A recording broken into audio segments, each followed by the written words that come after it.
Kvôli neznalosti histórie a jej súvislosti sa dnes darí populistom a demagógom ovplyvňovať mienku ľudí, prekrúcať históriu a tým ohrozovať našu slobodu a demokraciu. Ovládnuť štát neznamená ovládnuť ľudí.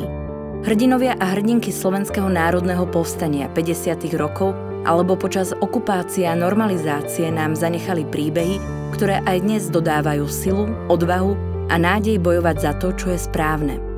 Neziskové organizácie, učitelia, umelci, aktivisti, jednoducho občania dnes svojou snahou a vytrvalosťou suplujú štát, ktorý už dlhodobo nezvláda plniť svoje úlohy.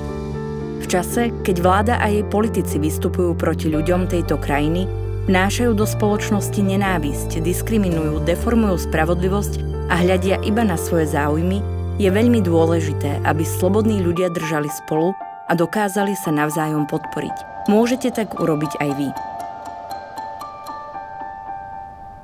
Podporou Postbellum dokážeme zachovať príbehy hrdinov a hrdiniek, ktoré nás dnes inšpirujú. Zároveň môžeme vzdelávať deti a dospelých v dejinných udalostiach 20. storočia, ktoré nemajú dostatočné zastúpenie v učebných osnovách. Nezabudnime, poznať znamená prežiť. Darujte svoje 2% Postbellum. Ďakujeme.